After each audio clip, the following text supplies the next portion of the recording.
What's up, everybody? Kyle here from SOFTWASH TV, and today I want to talk about having backup parts on your rig. It happens all the time. Things break, and you want to be that person that could easily swap something out and keep it moving and keep the job going. It's a bad look when you got to go up to the customer and be like, my equipment broke, I'm down, I can't finish the job today, can we reschedule? You look like a clown when that happens. We're professionals here at SOFTWASH TV, so let's talk about 10 things today that you keep backups for. You'll be up and running most of the time with easy swap outs. There's always other things that could break and catastrophic breakdowns of that nature, but these 10 things will keep you up and running a lot of the time. Let's talk about it. All right, guys, number one, and these are in no order, but high pressure hose. I can't tell you how often it happens, guys. I'm always downstream in houses, and I'm always running a surface cleaner, and it never fails. It happens at the worst time, but these high pressure hoses burst all the time. So just had one break yesterday, so keep an extra stretch on your rig. Luckily for me, I have an extra reel where I just do extra hose storage, so it's easy for me to just pull a stretch off and keep it moving. All right, number two is O-rings right here. So I have 1/4 inch and 3/8 O-rings. They go out all the time. These are consumable, guys. They're very cheap. Keep some extras on the rig because when they go out, it could also pose a safety hazard, especially if it's at the gun and you're downstreaming chemical or something like that. Then it's just running down your arm, down your side, and then you have chemical burns. Ask me how I know. And then if you have enough leaks on your pressurized system, people post videos all the time on Facebook groups of everything on the pressure washer leaking, and they're like, why ain't this thing running right? So keep these on the truck. It could save your butt. Little pro tip for you, get yourself some dental picks like this. They make it really easy to pull out those O-rings out of the quick connect. So just wanted to drop that nugget for you. Number three is the Downstream Ejector. I go through a lot of these. I downstream a lot of houses, and when one of these go out and you don't have an extra, it's a bad day. So I like to keep 2 or 3 on the rig. If they do go down on you and you don't have an extra, they're pretty easy to troubleshoot, guys. A lot of times you could stick a small little Allen wrench right in that hole or a straight dental pick, and you could get that spring and ball to come loose. That way you could start pulling chemical again, but keep a few extra on the rig. Number 4 is the good old fuse. Make sure you have any fuses that you may need depending on what type of equipment you have. They might be different sizes, but fuses are one of the most problematic issues that people have with 12-volt pumps. They think that their pump died on them, but it could be something as simple as a fuse. There's all types of reasons why pumps blow fuses. I could do a whole video on that, but we won't do that today.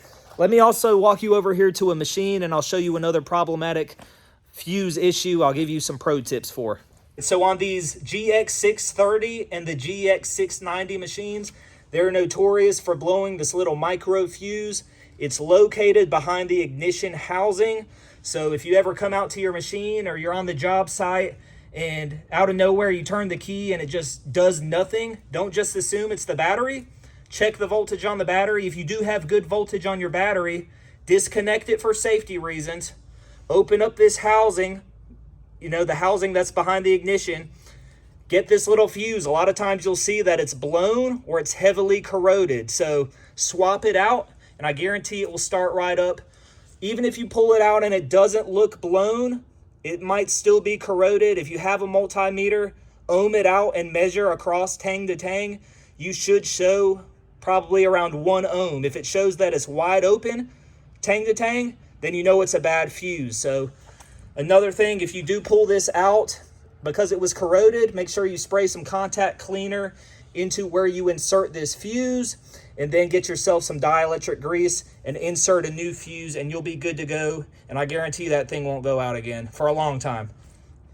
All right, number 5 is string or pull cord, guys. So these are very popular. This is a gas roof pump right here. Most guys have the GX200 or the smaller version, but a lot of guys in the industry use the GX390 engine as a pressure washer, and there's a lot of other manufacturers like copycat companies that make a copycat engine of that. They all have pull starts though, so nothing's worse than being on a job and your string breaking on you.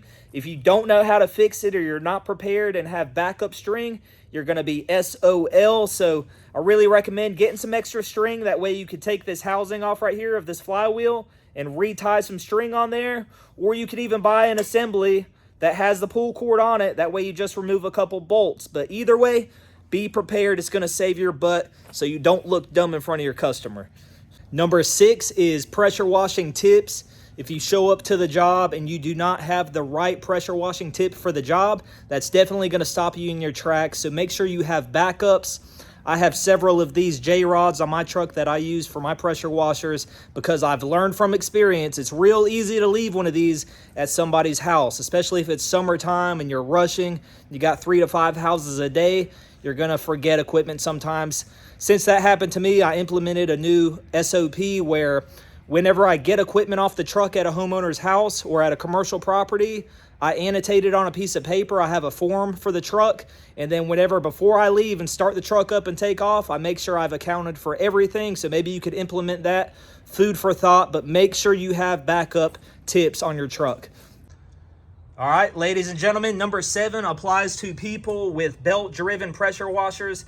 This is my favorite system. I prefer it over gear drive machines because a lot of times if you go down, it's the belt, and it's an easy swap out on the job site if you're mechanically inclined. If not, you might have to take it to a shop, but at least you're going to have a backup on your rig because a lot of shops don't carry this in stock. So you're going to be prepared and you're going to get this. This happened just the other day, and I was like, let me leave this housing off so I could show this for the video. But it happens, guys. This is a maintenance-intensive industry, so if you don't have any knowledge, you need to get your wits about yourself because things are going to break. It pays to have backups. Number 8, almost done. The unloader, guys. So this accounts for a lot of issues with people's pressure washing pumps. Find out what kind you have. If you don't know, ask your person that you bought your equipment from. Make sure you have an extra on the rig. I'm sure a lot of you guys are in the pressure washing groups. If you are on Facebook, give a thumbs up on this video. I'm sure you've seen the videos online where people show their pressure washer and they're like, what the hell's going wrong with my pump? And a lot of times it's this unloader right here. So make sure you have a backup and keep it in your truck. Number 9, trigger guns. It's not a matter of if, it's a matter of when it's going to break. Get an extra. Number 10, high pressure ball valve. Now this isn't a day ender right here. You could still pressure wash without it. You could hook your wand or your surface cleaner up directly to your pressure washing hose, but this sure makes your day go a lot faster, especially if you're doing a lot of flat work and you might be swapping from a surface cleaner to your wand or your trigger gun a lot. This saves you a lot of time, and it's definitely worth having extras on the truck because anything that's mechanical can break at any point, so you gotta have backups. I hope this video helped, guys. There's all types of things that you could have on your truck. Like this is just naming 10. There's all types of other things. Seals for your pressure washers. Or maybe you have a soft wash system with a blend system, like a manifold system of some sort. It pays to have the elbows and the check valves and the metering valves, having extras because you might break one day and get an air leak. So make sure you have a big assortment of parts. Right here, I got a pump right here. So if you have 12-volt systems, a lot of times the pumps break and they could get expensive, $200, $250 or something like that. Keep an extra on the truck. That could be the difference between you making the grand, $1,500 a day, and making $0. So that's it, guys. I hope you learned something. If you learned one thing on this video, help a brother out, hit that thumbs up button. And if you're new to the channel, hit subscribe and hit that notification bell. That way, anytime I drop content, you can be notified. This is SOFTWASH TV, and I bring you transparent pressure washing content. You guys take care. I'll talk to you later. Peace.